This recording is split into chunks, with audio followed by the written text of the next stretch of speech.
Hello, welcome to Ray Files. This episode, the Christmas Eve episode, we'll call it White Christmas time because I don't know what number it is. It's been a steaming hot minute since the last episode, and here we are. Felt like listening. I didn't feel like listening to anything today, so okay. Here's the real reason behind this. It's snowing, so I thought that was kind of cool. And also, I read a review of a movie that I just saw.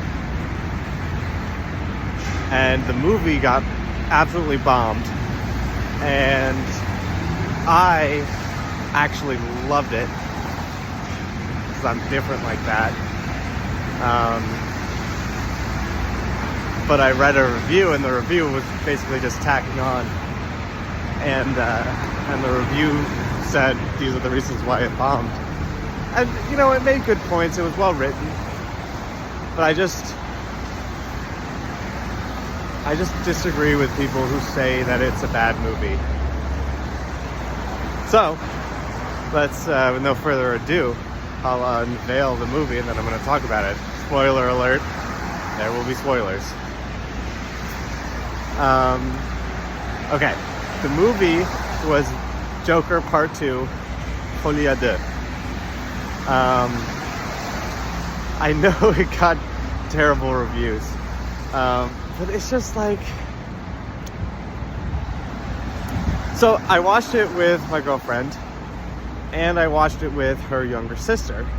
And her younger sister is actually a Harley Quinn fan, which is kind of cool.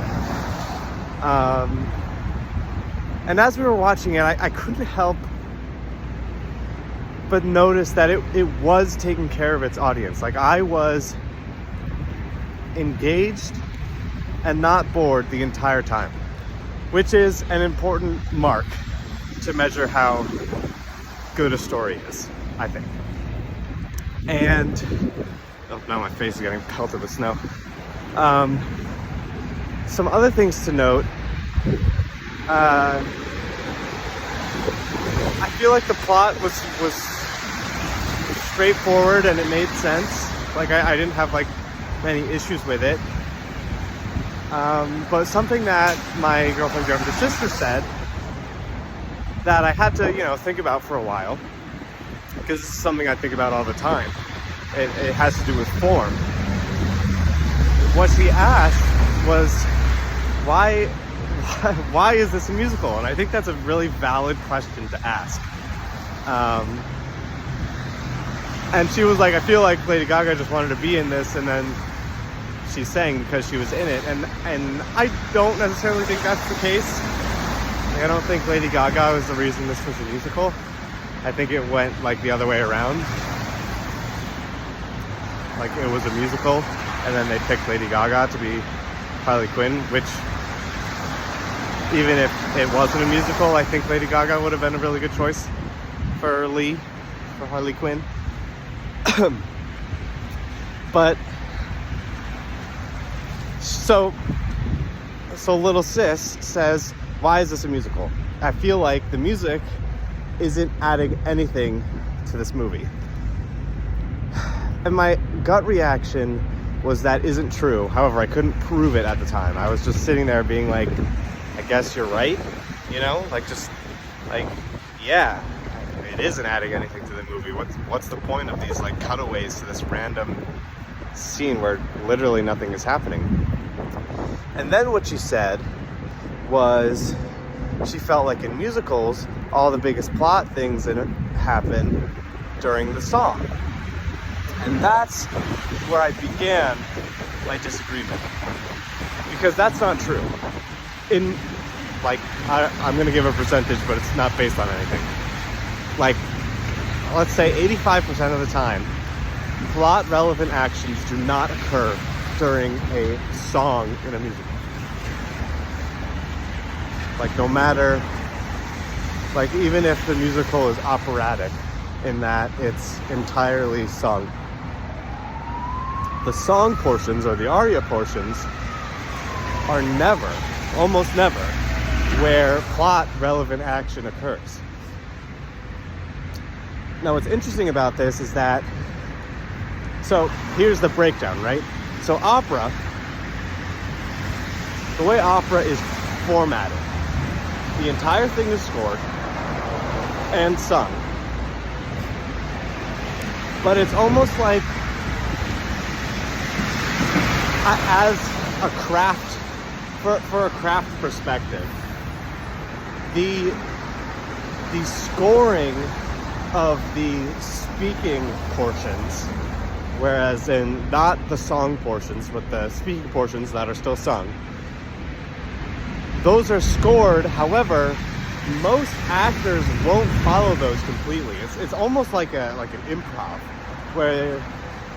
where we know the technique and we know how the music is going, but we follow along with the orchestra. Because the way the opera is produced, almost always the actors get like a few weeks to prepare and learn the entire opera, which is in a different language than they're native to, most likely, and really long. And you have to learn music as well as staging as well as lyrics.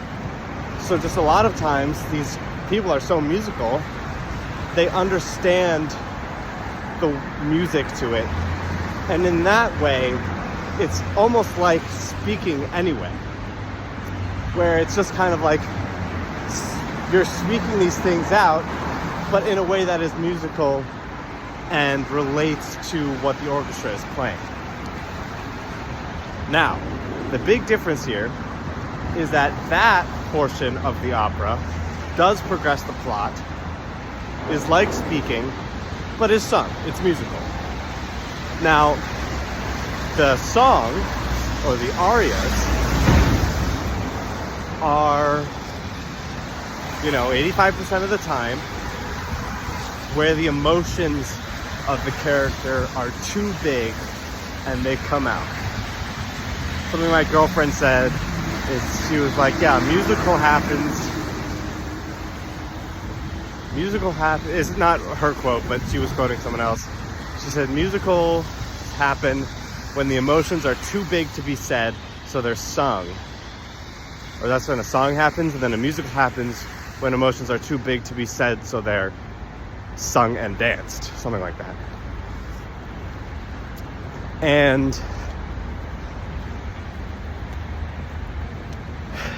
And the way it works in opera is, what will happen is, right before an aria, we'll get a recitative. And that is like a spoken section that occurs right before, also look at the ground, white, pretty cool, snow time. So the recit will occur right before the aria, and it will say all of the things that have happened explicitly, like plot relevant things explicitly stated, to catch the listener up to speed. It'll be like, now I've been drafted to the army and I'm incredibly sad about that, and my sister has also been drafted to the army, or no, she's like has cancer, and because I'll be in the army I won't be able to take care of her, and I'm incredibly sad about that, and all of these things, and it'll just like info dump in a recit. And then the aria will just be like 5 lines repeated in various ways about how they are feeling. And it's just, so the point of all of this is that plot relevant actions don't occur in the music parts of musicals, usually. Like Sweeney Todd, sometimes they do, like they show the murders in Sweeney Todd while the songs are going on. But it's also like, that's not really plot relevant, that's just a montage almost. So in Joker, what did the music serve? It didn't serve the plot, and that's purposeful. It served another, so then the question becomes, what did it serve? And I believe it served the aesthetic of Joker, which is not understanding what is real and what isn't real. And sometimes we can tell in Joker, like when it cuts to the Joker and Harley Quinn having their own little talk show. Sometimes it cuts to that, where we know it's not real. But sometimes it cuts right after he finds out that Lee is pregnant, where she breaks into his solitary cell and then tells him, and then they have sex, and then later she tells him that she's pregnant. And I have a hard time believing that any of that was real, especially after what happened last film, where we find out that his entire relationship with his neighbor is also fake. Which was a great reveal. But it also set the expectation among the viewer that we can't tell if any of this is happening or not. And I think the music aspect of this really well corroborated that. In a way that was engaging and showed you how lost Fleck really is. Like, he does not know what's going on. Now, something important is that he also knows that he doesn't have split personality disorder, which is why it was so important for him to get rid of his his defense attorney, because she was making the argument that he was insane, which might have worked to get him off. But he knew that it wasn't real. And he was just trying to be real and genuine, which nobody was to him, and they were bullies and they were vile to him, and that's what caused him to become a murderer. But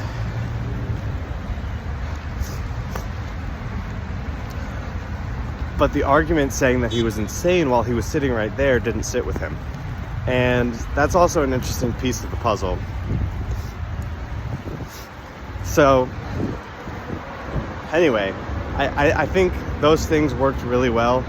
I mean, maybe he does have split personality disorder, and that's another... Well, I'm not a therapist or anything, psychiatrist or whatever, so I couldn't say if that was intended or not.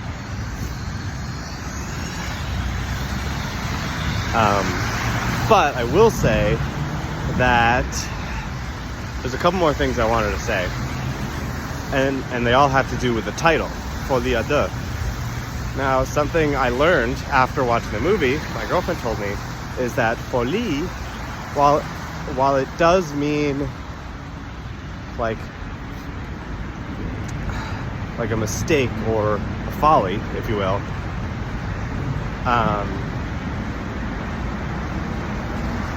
it is very commonly used in relationship to love. And like, to have la folie means to be stupid in love, which we've heard before. So folie à deux means, like, you know, something stupid is going on because of the two, which works on multiplicative levels because it's the second movie. And Lee is a big part of this. Harley Quinn is a big part of this movie, where she is, and the two of them together are, you know, lovesick, stupid in love. But it also works on other levels because the opening scene is a cartoon song of the closing events of the first movie. And it shows this split personality, this shadow that takes over Arthur Fleck as he's in the changing room. It beats him up puts him into submission, and then the shadow is the one that kills the guy on the talk show. And then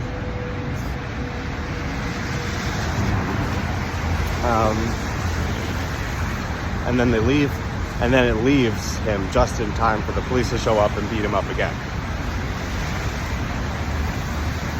So this Folie à Deux is like this shadow that keeps stealing Arthur Fleck and torturing him, essentially, and just being this violent criminal, which is kind of what the defense was saying. So there's that aspect of the argument as well. Now, Folie à Deux could also mean something else, which I think is one of the strongest reasons why the film actually was really successful, is the final scene when Arthur Fleck gets murdered by the psychopath who tells a joke. Like, so if you think about story building, topics introduced first are incredibly important for the viewer to hold on to and remember. Every single detail is important, and the ones that come first are the most important.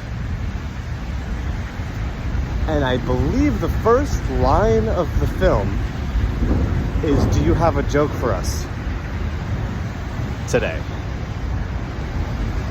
So the first thing in the viewer's mind in terms of dialogue, I believe, I haven't checked this, but I think it's true. The first thing in the viewer's mind is that he's telling jokes, which, yes, like, we know that even before the first line because of the title of the movie, and we saw the first one.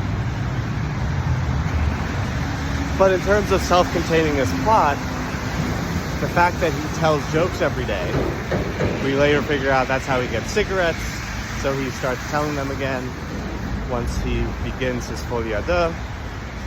Once he meets Lee, he starts telling his jokes again.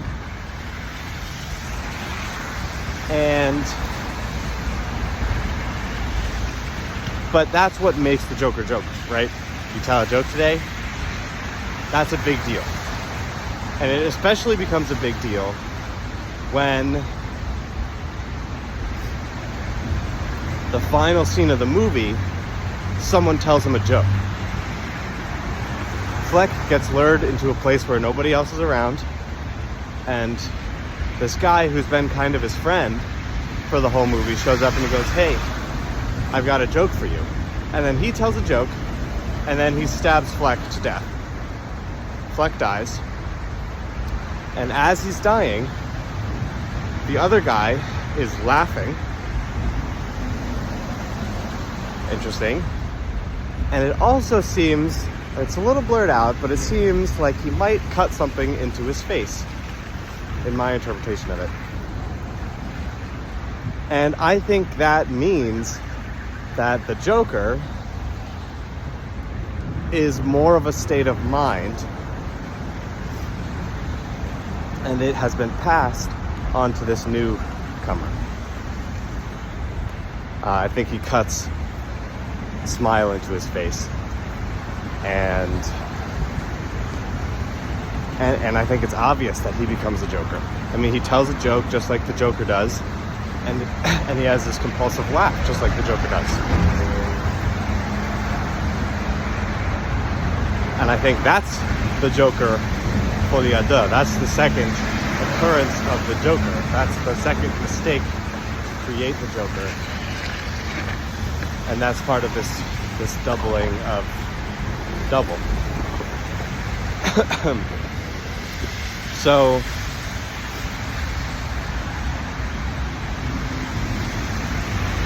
anyway, for all these reasons, I think it was a really good movie.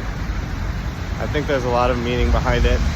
I think especially now, given current events, there has been a high-profile assassination recently, and people deifying him.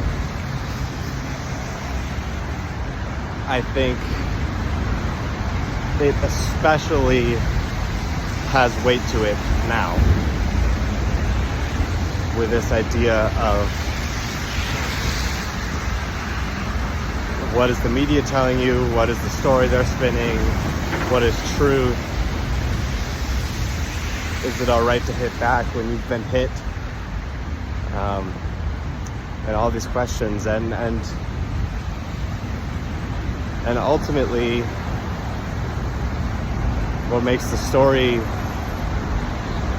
what makes it an interesting module, what makes this film an interesting module to explore all those questions, is the main character is completely unreliable, and the film does its best to get us into that mindset as well, with the music, with false leads, with misinformation that we can never confirm is true or not, and that's all. So I hope everybody gives it a shot, because I think it was a fantastic movie. That's all. Catch you next year, I guess. Happy holidays.